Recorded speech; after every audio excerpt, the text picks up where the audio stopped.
Erade dofo. We are Florence Obini Madepa. What dear na lioness. The Lion Kingdom. Eye Jesus Christ. Ahimye to me kesiye. Eye Jesus dear. And no na words of wisdom. Ye jinam se yesu erade ho nimdie. Ye won crophobia de bia video yi mo share e man crofobia timi nya behwe. Enye me na mo yes papa na mame. Eye erade nhira mo nyina. Enne me ne wo eba besua erade nimdie tumi bi. Saa die we edi nipa ma ekọ nyankopon atem wo mu. Edi no me kese efri nyankopon atem wo mu etu nipa ma so. Na di nipa ma etu sunsumu prison. But nipa bi atwene nkoso yie. Nipa ma bebre ne na masase we so omo da sunsumu prison but omunim ade kora edi wo makoto ye wo mu a omu tua ketua bone. Eti wo betua wo ketua bone wa asase we so a wan hwe ya wo mu ba bia de ni freda. Ba bia frɛ nyina ne se wo nipa bia wo de bone a eya edi wo yonku nipa bia to ama ne hunu bi mu waye nipa bi bone e wa asase we so no eye Awurade Nyankopɔn no waye ne bone wo nipa bia wo asase we so se wantumi ene wo yonku nipa enni no Awurade no kure tumi mu a Awurade Nyankopɔn atem wo firi soro ba wo so ye wo bi ho no mu a wo de bone e ya pa di no yonku nipa bi ama nipa no okosa ama ne hunu mu no wantumi anya nkwa antena se bio wahwere ne nkwa afiri asase we so obi so de ade eya pa edi obi tu ama ne hunu kasie bi mu a nipa no hwe fom tim no wantumi ansore kora bio wo nipa bi so de ama ne hunu kasie bi ade eya bi edi ne yonku nipa bi ama enne baabi a wone nam no enya kora ennam we so ama nipa bi kora tu afi kurom a wote akotene kurase boni a onipa edidi ne yonku nipa eno ena anye no kuredie tumi wo nipa ne yonku nipa ntam se wo yesa de we etia wo yonku nipa onyankopon atem wo firi soro eba wo so onyankopon atem wo firi soro ba wo so a ede wo to sunsumu prison Jesus Christ and a taste in passing way ewo Matthew chapter 5 verse number 23 to 26 Jesus say why you nipa bi bone ama na ye ne ja na se woni na masori dem bompa ye ukoba afore ukwa akopɛ wo fa ahodi a fa de kwa na wo ye ne to de wo kwa akoye na sori dem fa to nkyɛn na kohwehwɛ se nipa no ne settle because onipa no what on nsem wo boni bi party ya onyankopon anim wo se when to me anya saade no a ene onyankopon ti asefo be yetemboafo judge panyina o judge ni pabia wasase so ebekọ akoduru nanim na show secret bi a Jesus eyipie ye ne wanwaye wo se wodi wunua ne fa saa kwan ne so na se ye atemu kodu otemboafo nanim a otemboafo ne bebu aten ede wa se sunsun tumi bi a ye fe ne sunsun afiase hwefo ana se sunsun officer Awurade Nyankopɔn do be hye ne nsa na se tumi ne nsa so mu a Jesus say nukure ni wase nukure ni wontumi ne wo ho da aje se wa pay back ansa wa hwe akatua bone a sunsun afiase hwefo no officer no obebu wo twia no asase we so no wa hwe wonye nipa bie mu asase so da woma wo bi sun woma wo bi di yaw emre bi atwam woma wo bi fama ne hunu kasie bi mu na nkese se woni ni dini saa wo nipa bi di bone di ni yonku nipa bi pa me se wa me nipa na ye mo bo ankasa enipa ma bi eni nipa bi entem no kure bi ama ho wa bu nipa ne kwase a nipa bi ne yonku nipa bi ntem ade a wode agye no ade a wode agye no amani pana ntumi enyina ne dua so enya gina bia bia enyina bia mu anye ni pempiem ade boni bia wode no yonku nipa edi no asase we so no eye awrade nyankopon na wo yetia no se sunsum officer tumi na wade nipa ma eto prison no se ne nsa so mu a ono ade a wo pe ena ode ba wabrabo so ono boni bia wo pese wode tete wo se nipa no ema wo so huna mane etwia sa boni na wo di wo yonku nipa no wo twia so akatua boni ni bi no ono de wo pe bia obema wo twia so ka enti nipa ma bebre bi ne na nsole dem bom paye bom afore but omunim se nipa bia enipa bia me ye ne boni mire bia etwa mu no ehun atemuo ana ehun akatua bone ena awrade ama Satan de aba me so no bebre nim sa de we hinta nipa bi enipa bi nim kura se sa de bone bi a wodi di wo bi ya wo bi o mo bi di ye atiti bi o ma nipa bi femu amanie bi a o ma nipa bi femu no eno so akatua na mi tue eno so ababone ena mi twai eno so ena mi pay nipa bebre enim na wonam so le dem po afode akese pompa ya akese anka yo but bibi wo hono ma ese wo yansa because on Proverbs 15:8 na trust 7 say abonefo afarebo a omobon eye awrade nyankopon achiwade woni pa bia de boni be di wo yonku ni pa bia ebeye ne ja amwati nso anaso obefa amanie mu no eya atemu kese pa ba so e de ukogire nyankopon anim onyankopon eyiuma tumi bi ema tumi ne do to sunsu mu prison ema wo haw obe hawa mo tua so akatua bone wan hwe ya untumi ne wo ho emfiri tumi ne nsam da saadie we sei enipa adwene eni so papa bebre na de bom ho ban o madwene wo so o mo de yom ho adwuma but nipa dom na afa kese no o madwene ne so enti bebre ti asori dem bebre gunwumem bebre ni na masase we so onim da se tumi bi de na to sunsumu prison enti enne nipa wu bahat sunsum officer no tumi na wade wato afiase no ono so onya do to afiase da wo ka bone a wo pebia ena ode ya akatua de ba wo so wo pa wade wo wuo ebeba wo so wo pa wade yade ebeba wo so wo pa wade wo eka ohia ahokyere enimguase sujadie bonini ade a wo pe and what the tati ni pama wa asase so because when you have a tolensem when you have bedi ni nchen e wo prison enti wo pa akatue bia wo de beba wo so nyankopon so epene so e ma ne ya nwanwa ne gie etimi nya adwuma ma wo because what amani mawie when to me anyi wo ho se anoma ana adoa efifidi sumfo afidie mu asem we Solomon so ka bi e wo Proverbs chapter 6 verse number 1 to 6 was it say we yesa no ankokoto ampanipa na chew amanipa na koma na antone yemu a nipa no wanyaw e de wakoto afiase wo de wakoto afidie na so na yewie wato trap untimi ne wo ho da enne enipa san na timi di no kore e de ma ye yonko nipa nyankopon aboa obi amana nya adwuma hairdresser ukwa adwuma na o mastermind na o root 1 2 3 4 5 mu na wa twiro bi ahye ho na o disika ni bi egu botom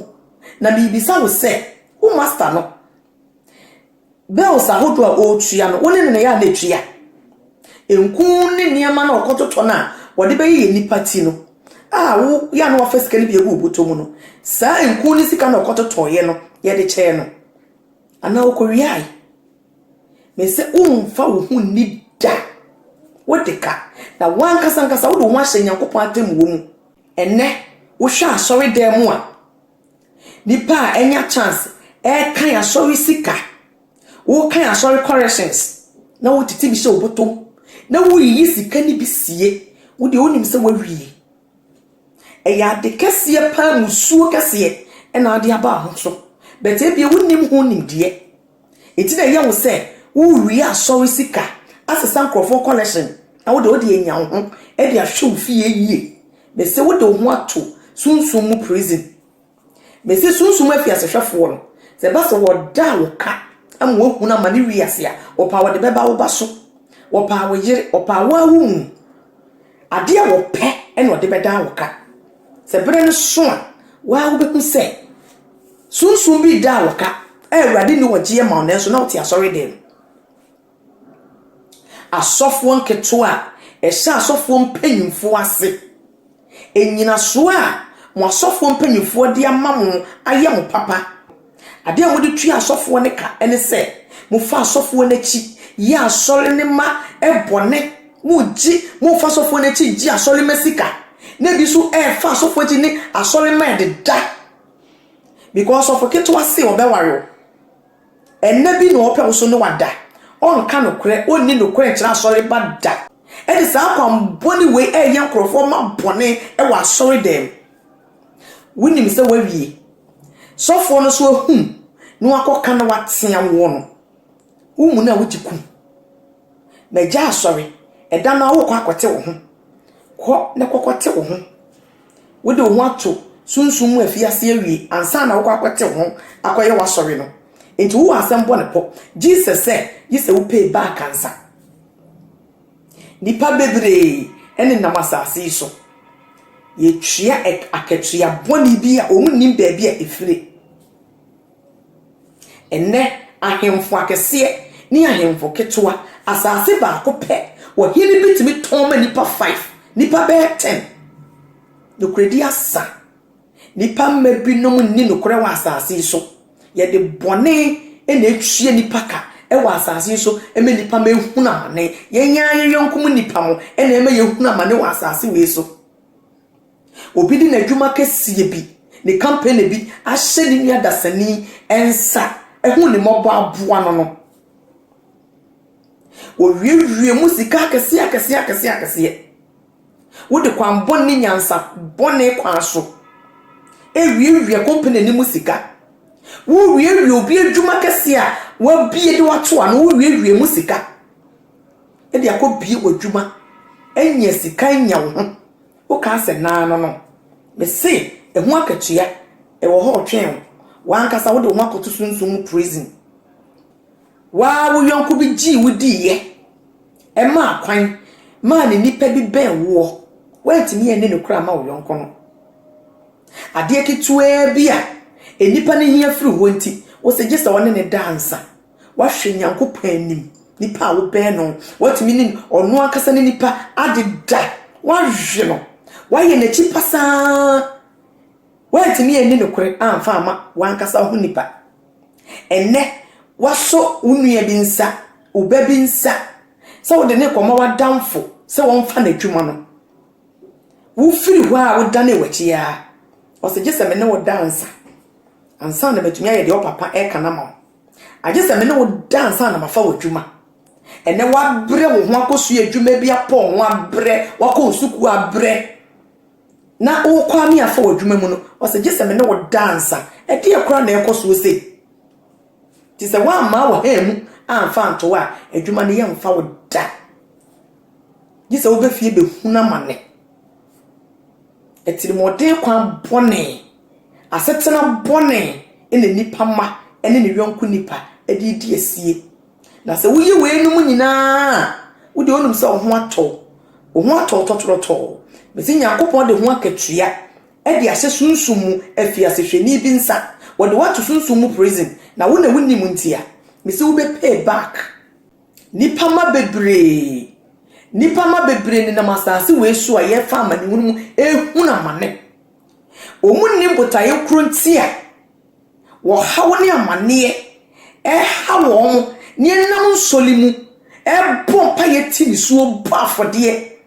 na Awurade emfi wom ada Awurade ni ho ana ada Awurade na adan e de be bone nko ana maye jai de bone na maye no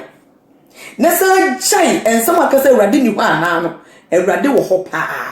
na Awurade ni didi wo no kwafo o twinini mobrohunfo wo se akodie bia botia ne ma enyeyi na tekyerema be sori atia wo no ne Awurade mebu ne fo na nso ntimi nya adwuma ma wo Awurade ye no kwafo na nso nasem entimi nya no kore ma wo nasem no ye no kore ma wo na osuro no a wodi no kore ma wo no asafo Awurade okay 2 Samuel chapter 22 verse number 26 that David said Awurade wona odi no kore ma wo no wo mo ye no kwafo no wo mo na wode wo no kore e ma wo mo ebi ne nam enuro so ebre obechi enuro so anya bayi ade a waye no wan kaya nkopɛ nipa ne kyew na ade enuro so ne nam asofo so chinchin asori dem anante a me se wan hwa abeka se nyankopɔn ni ho no wo ho pa oyema wona wodi no kore no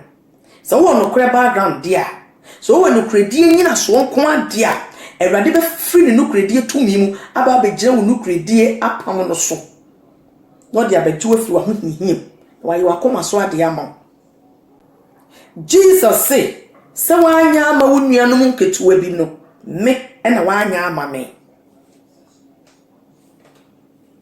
wo ka atwerosem na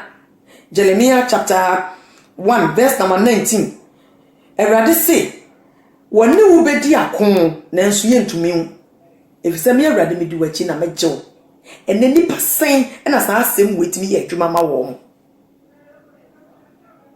eke Awurade peja no no ma ne ho mene so a na ko atamfo bohwete na wajew afi wa ho hiahiam no amane nanso wasu abompa ya ba medofo se be ya tutumirika na kai obi a waye ne bone na se wo mfari a kokopa na chew se wo be penyankopon chew na de be chew a ene de wo wawo na wo penyankopon chew na Awurade ka se kokotopo obi chew a mentwentwen so ko na ko penipa ne chew na onfa chew na wo da sunsumu prison wo wuni esi bedroom mrebi yare bi be bo wahwe ho wo betie ma fra Awurade a be pese Awurade bejew wo be chi nsori so abobo afori na enso na wunya woje enya sofo na nwosra ni so enya sofo ni na eni tumi sofo ni kuta Awurade tumi na enso wo da sunsumu afiase wo de ka untwiai Jesus say Jesus what pay back answer obi adwuma mu sika wo wie wiaye no eni bi adwuma no se wa wo de beto nuro wo de be call hospital saa so wunya woje no wo tim eneni pewu heart eneni pewu intentem kwa we se yabo obi tuo yakokum obi atowa yabo pa me ekum krofo yare ekum nipa obi timi yare ene minute talk no owu efise wo mu ha na woni na masase we so ya chew edwa to sunsumu prison na wo na wunim onipa bi oda sunsumu prison onya amane at any time na wonya amane so sufre nyankopon wo bre pa wo de e masa asem we ehia na yire ho keka kire nkofo na boduku na gina nyame anim wo ka se nukuredie etiduku bom yewo ema bi wa asase so aye ho asofo mpanyimfo asofo ma ni asorefo mpanyimfo ma ti asore dem no pewia na nado diduku echichi yeti so beka yenim bayi tumi na ti wo mu timi ni nukure menyankopon se na wo ko asore mo eboduku no bayi tumi eti wo mu no ene nipa ma edi ni bone wa asase so no wo kore aho kire ni wo hia ni amanihu na wadi atuni nuanom maso a wonkasa wono ne boduku kwa asore ne da woka asam na wo usua ne yensua bi usua asam no a na wayi bi afirim wonni no kure menyankopon na wayi bi afirim na wafa bi kakra bi ho duku no ho ba bia ya twa duku no wan kan anto aso se ema moduku nkwa asore nyina nyame anim no wan kan anto aso wase duku no eyetirimi a wodi wugidi akose duku mu Awurade benya gidie dia ma de gidie abehye wo mu abeboa wa me se eye nukuredie wo se na nokure ne han no nokure no na ibeye mo han nokure ne beyi wa firi sum aba han mu ama ohunu wanim ama otima ko wanim enye duku ni pebiti asori de ma de duku atechiro mutif so o mu ni nokure menyankopon boni akase no mudie Kohwe sunsum baisem bone a yedi bre nipa ase yedi kum nipa yedi hye nipa so ede ka eka ne amanhuna to nipa so a wonka se sa maame no na achichi ne tiduku ekwa asore ne da Ewrade no kredi ense duku mu obi ti asase we so huna mane wo bre ontimi mo bra nkwa animu awo wonya bi sika se sika pa beto ne nsem wonya sika na ahye obi enye sika pa emu oduro obi edwuma obi enyuma pa ma edwuma na pega na enso ni nyina bofom eneni pa bebregu amane mu enipa bebregu wo hawum efridien efise onyankopon atemu eyiyama tumi bia wode yato efiase eti wo mu aha ena wona nam asase so eti na wontimi nkowonim eti na wo na mane a unya wogie Ewrade wo tumi pa wo yo no kwafo pa bet wo gina enipa no kuridie so na wa ma Jesus Christ adom na ode abedom ye no aye kese na ohu ye mobo na ode adom na gie bebre egu aho kire ne amane mu wo haw mu pompa Yesu fere Nyankopon o mabusade o mo nsan kan o da so ti amane mu eno de o ta ene enso ye se bere ne so a Ewrade betuom no kuridie so ka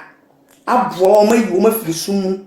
because o mu wonyina so bi eno kuridie nyina so na Ewrade ehira wo mama wo masonje wa asase so but ye woni pa bi wo hono mu a be bi a wo hye na no oden ebia wo huni pa bia so so eni Ewrade ni apam bia Ewrade di ni moburo hunu ebe gina sa nipa no kuridie so wo de hu mobode ajew de abo wo kokko enti woni na masase so fefefe enso woda sujadie mu prison woda ho kire ne kam prison ye da woka woda wo prison woda yare prison Ewrade se mene yare safo na ka Ewrade be sawo yare entem na enso woni ni kuredie ba ga be gina so asawo yade because e bia wayi obi bone enka be ya me srew Nyankopon ti asefo kai nipa waye ne bone wotwetwa troto no so di sika wo mani huna mane ku nanim ase sire Nyankopon na wonfa obone enchew na wanyi ufiri wa mani huna wonam mu no se wo sire Nyankopon no de chewa hallelujah na emom so ka chew se kokopa nipa no ko chi kopa ne kopa na chew de a entwentwen wo na ase kone kopa na chew because no kredi a wantimi ani ama wo yonku nipa bi no eno prison e na woda no eno ka amaniye ene de wahye no se wo kan Luke chapter 16 verse number 12 na tro somebody say Jesus Christ say se wantumi ani obi no kra wan pa no de wo no kredi e be ma wo de wo hyira wo no ono na eka se wani da so se Ewrade na ebe hyira wo de a ene wo ni kire ni abra bi a obagu wo ade papa bi a obagu a obegina so e de age wo fi wa mane mu eti wo kan Job chapter 4 verse number 6 that Job said so Ewrade a why ade papa a etini egu ho no eno ni wo nyina so Ewrade de beche wo o say eno ni wani da so so kan Matthew chapter 7 verse number 12 Jesus say adie bia wo pese nipa da sane nyama wasase we so ma honton no wo so ya yesabi fama nipa bi enema wo tumi nye nipa na wo he nipa adwene wo ma hukuro di nipa wo de wo hye to nipa so ene mema ene o mayere no ntem awarefo ntem me se no kuredie ba ko pose ni wo ebinum ewo mu ebi mu awawe no kuredie ba ko kurani be ma bi tumi hye ne yere so no manu huna mani di yaw fa manim ebi kurantimi efamutimi wu ebi so timi jale ebomo yade broken heart timi bobi no dam nukuredie eni mebi eni omkunum ntem emebe bi so saa obi afun ne yonku ni pebi no se be ye paase obetimi edi Ewrade no kura wase yemfa bone nche no na yemfa mfumso nche se be ye pa ode ne mfumso obeche no ukunu ana wo yera fun wo no wa pa wo che se fa ne bone nche no wa dwa to nipa ahoduo bebre wo so mfa nche ne da ɛda w'anim ɛɛtwɛw. Okay, Matthew chapter 6 verse number 14 to 15. Jesus say when to me and for yonku nipa enfom so anche no a ebeye den so osuro agya Nyankopon so de wo mfom so obeye den ebe kyew enne nipa bebre ni namasase so shepe ahemfo tete o madwa so shepe empanyifo bi tete o ma hinie mu shepe nenso o moda sunsun mu afiase because of no kredi a enni ho yentimi ni nukure ma nipa bi mu nti ede akoto sunsun mu prison owuo prison yare prison ahokyere ne ohia prison ohaw ne amanehunu ahode wo wiase nyina prison nipa bi dem